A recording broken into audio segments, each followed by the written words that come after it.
kita ingin nanti si aplikasinya ini bertanya ke kita, terjadi dialog kan.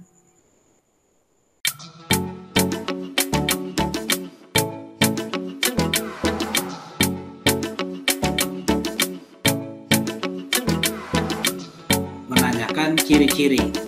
Apakah cirinya begini? Yes. Apakah cirinya begitu? Yes. Apakah cirinya begini? Yes. Terus begitu sampai ya ketemu bahwa inilah X-nya itu adalah si Beo tadi misalnya gitu. Ya, kan maunya kan kayak gitu kan. Nah, maka kita harus buat ya dialognya. Nah, sebetulnya dialognya itu apa yang bisa kita jadikan dialog dari program ini? Yang bisa kita jadikan dialog adalah faktanya. Fakta inilah yang nanti kita akan tanyakan ke user. Ya, nanti user tinggal jawab yes, no, atau ya, tidak, atau terserah ya, nanti kita yang arahkan supaya user menjawab yes atau no, atau ya, tidak, dan seterusnya. Ya.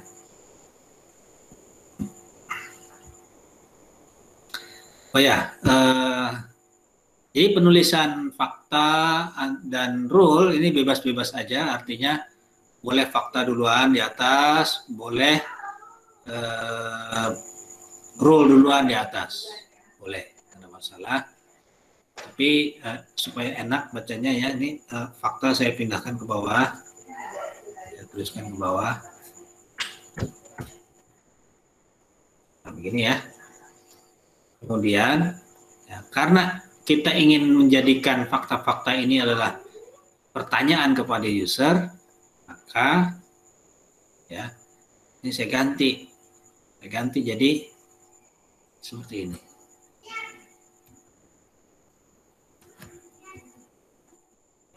Ganti jadi rule, dan saya bikin predikat tanya. Nah, seperti ini. Kita kan mau tanyakan nih, nostrilnya value-nya apa? Ya, nanti user jawab yes, no, gitu. Nah, tentu kita harus declare kan predikat tanya ini, karena dia sudah menjadi syarat dari sebuah rule. Ya, kita harus declare variabel predikat tanya. Ya, argumennya ada dua, ya, berarti kita bikin dia ada dua variabelnya, tanya gitu ya. Yang satu adalah P, yang kedua adalah V. Ya, predikat value gitu. Ya. Nah, isinya apa? Isinya kita pertama saya tulis write P. Ya. Write ini adalah predikat built-in dalam Prolog, ya. Yang kalau kita masukkan di situ, dia akan menampilkan P ke layar. P ini variabel ya. Ya. Jadi ketika nanti di nostril X gitu ya, tanya nostril lah, berarti nostril ini akan masuk ke P gitu. Ya. Isi dari X ini akan masuk ke V gitu. Ya. Jadi begitu nanti dicari predikat tanya, nah dia ketemu nih. Nah, P ini dia akan menerima argumen dari sini, ya, nostril masuk ke P, X masuk ke V gitu ya. Sehingga ketika write P ya maksudnya,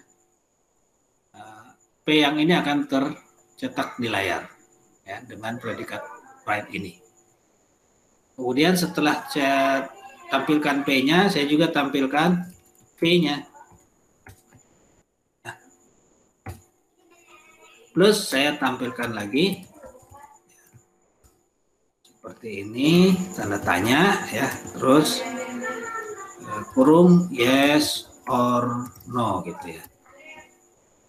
Sebagai guidance untuk user untuk mereka menjawab yes atau no gitu. Boleh juga ya tidak, boleh juga. Misalnya gini ya, tidak gitu ya. Ya atau tidak gitu. Nah, ini kan string aja sebetulnya ya, string nih dalam tanda kutip ya. Ya string bentuknya. Jadi apa namanya, yes no aja biar pendek ya, yes or no ya. Nah, berikutnya saya gunakan predikat read. Untuk apa? Untuk menerima jawaban user. Jadi user nanti kan ngetik yes gitu ya, supaya jawabannya itu tersimpan ya, kita supaya kita bisa mengetik yes begitu atau no, kita siapkan predikat read dengan variabel jawab misalnya ya. Jadi nanti apa yang user ketik itu akan masuk ke variabel jawab ya. Dan terakhir ini adalah sebuah kondisi ya yang kita harapkan menghasilkan nilai true, sehingga ketika user mengetik yes gitu ya, maka akan dianggap true oleh prolog gitu ya. Jadi seperti ini, jawab sama dengan yes, titik terakhir nih ya. Nah, jadi inilah cara kita bertanya kepada user, gunakan ini ya. Nah, kita coba ya, misalnya lesson albatros misalnya gitu ya.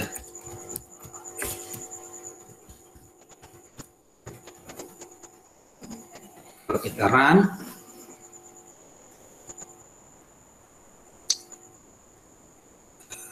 oh sorry, ada yang salah.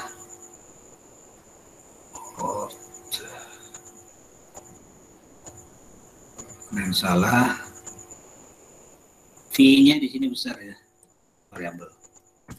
Ya. Oke, run lagi. Nah, begini keluar ya. Nah, tadi sebelum kita bikin begini, ya, dia langsung true kan? Ya, dia langsung true. Sekarang setelah saya bikin begini, ya, dia bertanya tuh, keluar nih pertanyaan. Dari mana ini? Dari predikat tanya ini. Ya. Jadi ketika dia mencari bird lesson albatros gitu ya, ketemu bird lesson albatros, syaratnya family albatros, ketemu order chupnos, size large, wings narrow, order chupnos ke sini kan, order chupnos, nostril eksternal tubular. Dia akan mencari predikat nostrils gitu. Ya, dengan argumen eksternal tubular. Ada nggak? Oh, ada nih predikat nostrils. Tapi isinya variabel, berarti ini argumen ini masuk ke X gitu. Ya. Kemudian ditelusuri syaratnya. Syaratnya adalah tanya, kemudian di sini nostrils, kemudian di sini X. X itu apa tadi? Eksternal tubular tadi kan, masuk sini kan, ke V. Nah, dia cari predikat tanya, sebelah kirinya nostril, sebelah kanannya eksternal tubular kan. Nah, ketemu nih, tanya, P-nya adalah nostril, gitu kan? P-nya adalah eksternal tubular, gitu ya. Nah, kemudian dia write P-nya, P-nya apa tadi? Nostril. Nah, keluarlah nostril. Ya. Koma write V, V-nya apa? Eksternal tubular, gitu ya. Ini. Kemudian ini tanda tanya dalam kurung yes or no, keluar juga spasi ya. Keluar juga di sini. Gitu. Inilah dampak atau impact dari write ya. Dia akan menampilkan apa yang dalam tanda kurung. Setelah itu read, jawab. Nah, maka dia muncul ini.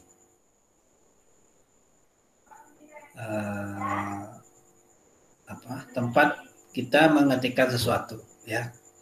Kalau saya jawab yes, ya, titik, gitu, maka yes ini akan masuk ke variabel jawab, gitu ya. Selanjutnya dia akan cek apakah jawabnya itu sama dengan yes, gitu ya. Kalau kita masukin tadi yes, berarti kan jawabnya kan sama dengan yes. Nah, kalau berarti ini true gitu kan. Oh ya, jadi predikat write dan read ya, karena dia built in ya, dia akan selalu bernilai true apapun argumennya, apapun yang dalam tanda kurungnya, dia akan selalu bernilai true. Jadi ini udah true gitu ya. Ini juga true, nah, berarti di sini nanti nilainya true. Berarti ini juga nilainya true. Berarti nostril X ini juga bernilai true. Berarti nostril eksternal tubular ini juga bernilai true. Gitu. Ya, selanjutnya dia akan ke sini kan, cek live at sea ada apa enggak. Nah, dia akan cek build hook ada apa enggak gitu ya. Dan seterusnya sampai ya hasilnya adalah true gitu. Apa yang true ini? Maksudnya true ini bird lesson albatrosnya true gitu. Ya.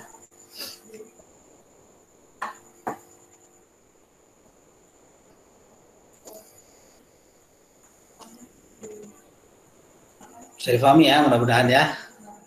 Sekarang saya ganti bird X gitu ya. Berarti apa? Berarti dia akan cari bird gitu kan. Ada dua note dapat bird ini dan bird ini. Ada dua note ya. Nah, sekarang kira-kira gimana hasilnya? Nah, dia akan nanya lagi ya. Misalnya saya jawab yes gitu ya. Nah, keluar X sama dengan lesan albatros. Ya. Terus next lagi. Dia nanya lagi. Gitu kan? Saya jawab yes lagi. Nah, keluarlah X sama dengan Blackfoot albatros. Ya. Kenapa? Ini kok tampak tidak pintar ya? Udah nanya, sudah dijawab, nanya lagi. Gitu. Ya, langsung saya jawab aja karena ketika dia bertanya di sini, dia sedang berada pada posisi bird yang pertama. Ya. Jadi nostril yang ini adalah untuk bird yang pertama. Keluarlah dia pertanyaannya. Ya. Setelah kita jawab, dia akan tentukan kalau nilainya true jawaban saya gitu ya, maka dia akan keluarkan X yang pertama gitu. Setelah keluar X yang pertama, dia pindah ke note yang kedua, bird kedua ya. Nah, sampai akhirnya ketemu ini lagi kan, keluarin lagi pertanyaannya ini, pertanyaan kedua ya. Tapi ketika ini muncul, posisinya sudah di bird yang kedua gitu ya. Jawab lagi ya, baru keluar lagi ya. Demikian juga kalau saya jawab no.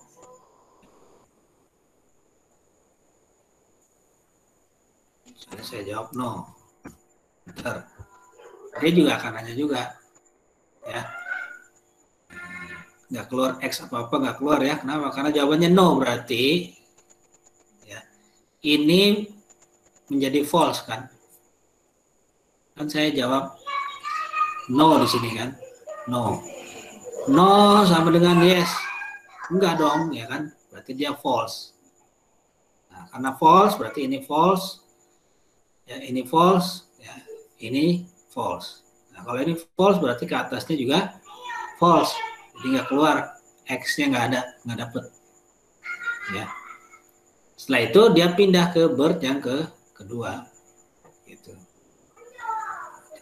Nanti ketemu lagi ini kan, tanya lagi. Ya. Dia jawab yes misalnya.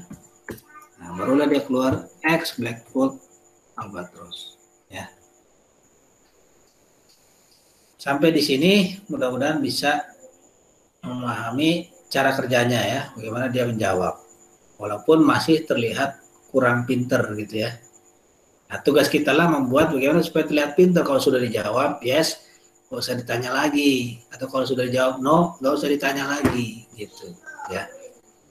Gimana caranya? Itu nanti